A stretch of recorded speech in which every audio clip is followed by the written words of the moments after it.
En el otoño de 1957, un niño de apenas 10 años, llamado Russell Cord, entró caminando a un maizal en las afueras de Enid, Oklahoma, y desapareció durante 48 horas. Cuando por fin regresó, no dio ninguna explicación, caminó directo hasta la mesa de la cocina, se sentó y empezó a hablar. Su madre, Dottie Cord, se quedó paralizada junto al fregadero. Su padre, Earl, entró desde el porche al escuchar la voz del niño.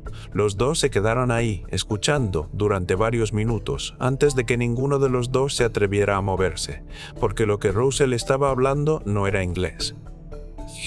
Tampoco era ningún idioma que ninguno de los dos hubiera escuchado jamás, en ningún momento de sus vidas, y sin embargo no sonaba a balbuceo al azar, ni a un niño inventando sonidos sin sentido. Tenía gramática, tenía ritmo, tenía la arquitectura inconfundible del sentido, la sensación innegable de que cada sonido significaba algo, de que había una lógica detrás.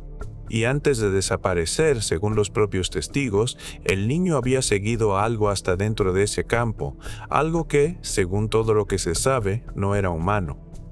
Déjenme empezar por lo que está documentado con certeza y avanzar desde ahí hacia todo lo demás. La mañana del 3 de octubre de 1957, Russell Cord, de 10 años, el mayor de los hijos de Earl y Dottie Cord, de la zona rural del condado de Garfield, en Oklahoma, bajó del porche trasero de su casa aproximadamente a las 5:40 de la madrugada.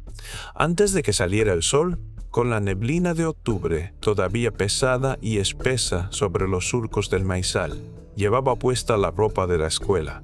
No había desayunado esa mañana. Su madre, que ya estaba despierta y trabajando en la cocina, lo vio cruzar el patio a través de la ventana que había sobre el fregadero. Lo vio detenerse justo en el borde del campo. Lo vio mirar hacia arriba y hacia la derecha. No hacia adelante, no hacia el suelo, sino hacia arriba, hacia algo que ella al principio supuso que sería un pájaro, o quizás una cometa suelta en el viento, y entonces vio lo que en realidad era. Dottie Cord describió esa figura a su pastor, el reverendo Alton Graves, de la primera iglesia bautista de Enid, en una conversación privada, en algún momento de octubre o noviembre de 1957. El reverendo Graves, que murió en 1989, tenía la costumbre, al parecer bien conocida dentro de toda su congregación, de escribir notas detalladas después de cada conversación pastoral que consideraba importante. Sus cuadernos personales pasaron a manos de la Sociedad Histórica del Condado de Garfield mediante una donación patrimonial en 1991. Yo mismo localicé la entrada correspondiente en la primavera de 2023. Graves escribió, con su propia letra: Dorothy me dijo que vio una figura parada en el margen del campo. Estaba firme y clara al contarlo. Y ella no es de las mujeres que exageran las cosas. Dijo que era más alta que cualquier hombre que hubiera conocido en su vida. La cabeza estaba desproporcionada respecto al resto del cuerpo, demasiado grande, demasiado lisa, sin rasgos que ella pudiera nombrar con precisión. Las extremidades eran alargadas, de una manera que le hizo pensar en algo sumergido en agua. La piel, usó exactamente la palabra piel, era de un gris pálido, del color de la ceniza vieja. La figura parecía estar mirando fijamente al niño, y el niño parecía estar mirándola a ella también, sin ningún miedo, sin ningún miedo. Ella llamó a Earl, a gritos, para cuando Earl finalmente llegó a la ventana, Russell ya estaba adentro, perdido entre los surcos, y la figura, si es que en verdad había estado parada ahí en el borde del campo, ya no estaba en ningún lado. Los dos recorrieron el campo esa misma mañana, llamando al niño por su nombre durante 2 horas seguidas, antes de que Earl finalmente condujera hasta la subcomisaría del sheriff del condado de Garfield sobre la ruta 81. El registro oficial, lo poco que sobrevive de él, muestra un reporte de niño desaparecido presentado el 3 de octubre de 1957 con el número de expediente 657. Ese reporte aparece sin más en el libro de ingresos de la subcomisaría. Lo que no muestra ese registro es ningún seguimiento documental sustancial. No hay ningún registro de coordinación de búsqueda. No hay ninguna entrevista con las granjas vecinas. No hay ningún reporte de la patrulla de caminos del estado, que habría sido el procedimiento estándar para cualquier menor desaparecido en un condado rural como ese. El expediente, tal como existe hoy, contiene únicamente el formulario de ingreso y una sola nota manuscrita que dice «Resuelto niño de vuelta». 2 líneas, solamente 2 líneas, para una desaparición de 48 horas de un niño de 10 años. Russell Cord regresó la mañana del 5 de octubre. Volvió caminando rápido, con un paso decidido y firme, como si llegara tarde a algo que él mismo había programado de antemano. Él estaba reparando una cerca en el lado sur de la propiedad cuando vio al niño salir de entre los surcos. Más tarde le contaría al reverendo Graves que lo primero que notó no fue el alivio, sino la expresión de Russell. No había angustia en su rostro, ni confusión, sino algo que él solo pudo describir como informado. Era como si viniera de la escuela, dijo Earl. Como si le acabaran de contar algo que resolvía una pregunta que él llevaba mucho tiempo cargando. La familia entera entró a la casa. Dottie se puso a preparar el desayuno, aunque más tarde admitió que estaba demasiado conmocionada como para probar bocado. Se sentaron los 3 alrededor de la mesa de la cocina, y ahí, sin ninguna advertencia previa, Russell Cord empezó a hablar. Lo que salió de su boca no era inglés, no era tampoco nada que él o Dottie pudieran reconocer o identificar. Entre los dos tenían cierto contacto con el español, con algunos fragmentos sueltos de alemán y con los ritmos del francés que conocían gracias a una vecina que había llegado de Luisiana, pero no era nada de eso. Era algo completamente ajeno a todo el inventario de sonidos que ellos asociaban con el lenguaje humano y, sin embargo, de manera inconfundible, sonaba organizado. Tenía forma, tenía una lógica interna propia. Tenía lo que Dottie, más tarde, solo pudo describirle al reverendo Graves como oraciones. Graves escribió: «Ella me dijo que tenía oraciones». Dijo que podía sentir con claridad dónde terminaba una y dónde empezaba la siguiente, aunque no lograra entender ni una sola palabra de lo que decía. Dijo que era como escuchar una pieza musical que uno nunca antes había oído, y aún así, poder reconocer con certeza que se trataba de música. Russell habló durante casi 20 minutos seguidos, según el cálculo que hizo él después. Entonces, de golpe, se detuvo. Miró a sus padres y dijo, en inglés corriente, con su propia voz de siempre, sin ninguna transición aparente entre un idioma y el otro: «¿Tengo hambre? ¿Puedo comer huevos?» Comió sus huevos tranquilamente, se fue a su cuarto. Nunca más volvió a hablar espontáneamente el otro idioma frente a su familia, pero sí volvió a hacerlo en otros lugares, lejos de la mesa de esa cocina. En las semanas que siguieron a su regreso, la maestra de Russell en la escuela primaria Jefferson de Enid, una mujer llamada la señora Hargrove, contactó a Hal y Dottie por lo que ella describió como una irregularidad de conducta. Russell, según explicó, estaba escribiendo en sus cuadernos escolares cosas que claramente no eran tarea de clase. No eran garabatos sin sentido, ni dibujos de un niño distraído, sino una escritura consistente, estructurada, aparentemente fonética, que ella jamás había visto antes en su vida y que no se parecía a ningún idioma que pudiera reconocer o nombrar. Ya les había mostrado varios de esos ejemplos al director de la escuela, un hombre llamado el señor Dale Forsyth, según entendía ella. Se los había mostrado después a alguien más a nivel del condado. Ella no sabía exactamente a quién, pero pensaba que la corte debía estar al tanto. En cuestión de semanas desde el regreso de Russell Cord de una desaparición de 48 horas, ejemplos concretos de un idioma escrito, aparentemente construido desde cero, ya circulaban silenciosamente por toda la estructura administrativa educativa del condado de Garfield. Contacté a la oficina de archivos del distrito escolar de Enid en 2022, buscando precisamente esos documentos. La escuela primaria Jefferson había cerrado sus puertas en 1971, y todos sus registros fueron transferidos entonces a la oficina central del distrito. La archivista que me atendió logró localizar un expediente estudiantil a nombre de Russell Court que cubría los años de 1956 a 1958. El expediente contenía su información básica de inscripción, sus registros de asistencia a clases y 2 boletas de calificaciones. No contenía, sin embargo, ninguna anotación sobre un incidente de conducta inusual. No contenía ninguna referencia a una reunión con el director de la escuela, y no contenía ningún ejemplo de esa extraña escritura. Y no porque estuviera mal archivada o traspapelada en algún otro lugar, sino en el sentido literal de que jamás había estado ahí, de que nunca llegó a formar parte del expediente. En 1961, 4 años después del regreso de Russell, un lingüista llamado el Dr. Armond Price, entonces profesor asociado en la Universidad de Oklahoma, en la ciudad de Norman, recibió un paquete a través del correo interno de la universidad. Él describió ese paquete en una carta que le envió a una colega, la doctora Frederica Baines, de la Universidad de Chicago, en noviembre de 1961. Esa carta se conserva hoy en el archivo de la Universidad de Chicago. La encontré en la correspondencia recopilada de Baines, que fue donada a la biblioteca universitaria en 1988.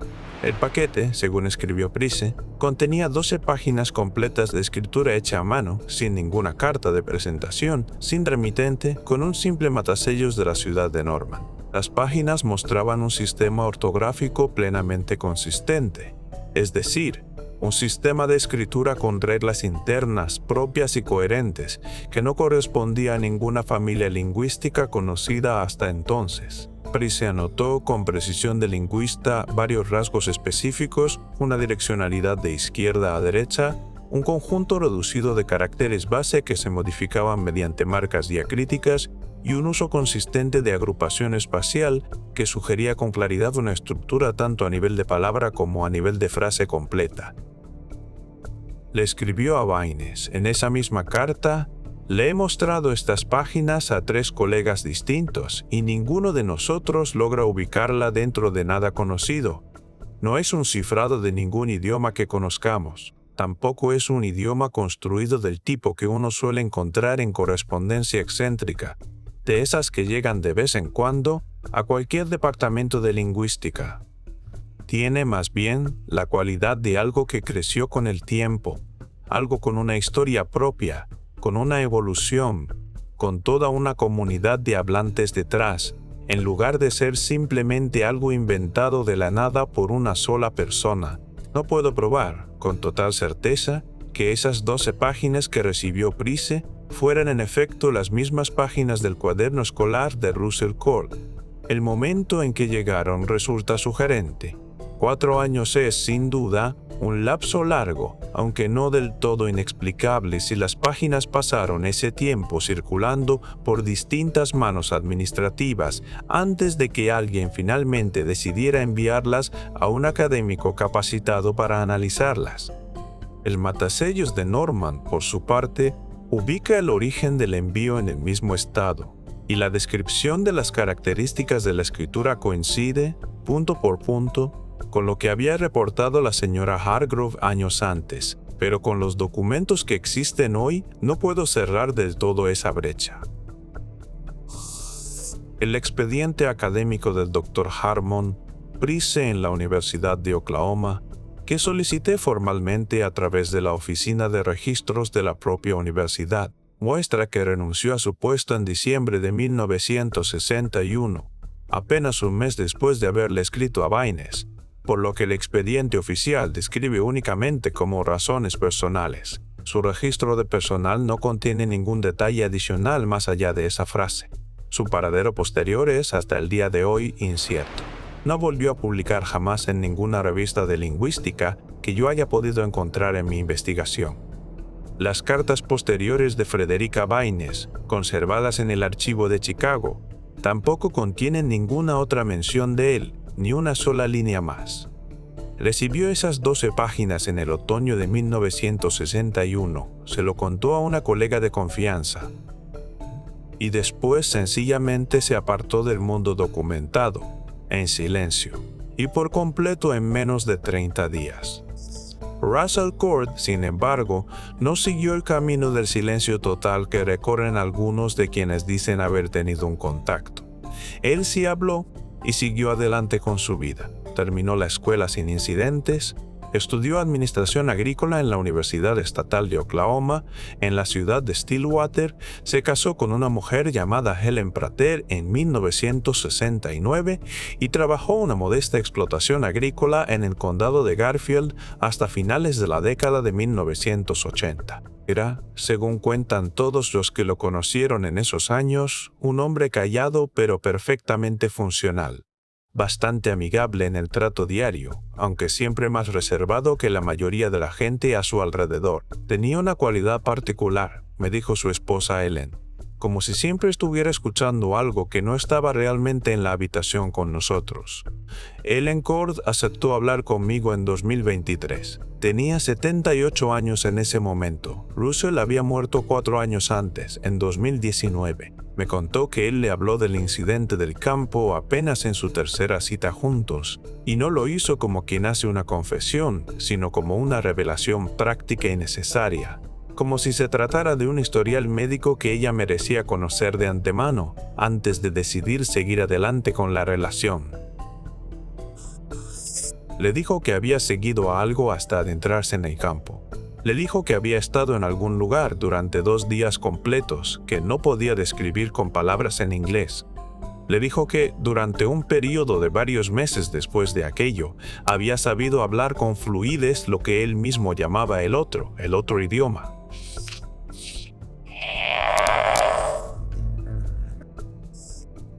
Pero que ese idioma se había ido desvaneciendo poco a poco, de la misma manera en que se desvanece un sueño al despertar, no de golpe, sino en fragmentos sueltos, una frase desapareciendo a la vez, hasta que solamente quedaron rastros dispersos, casi nada.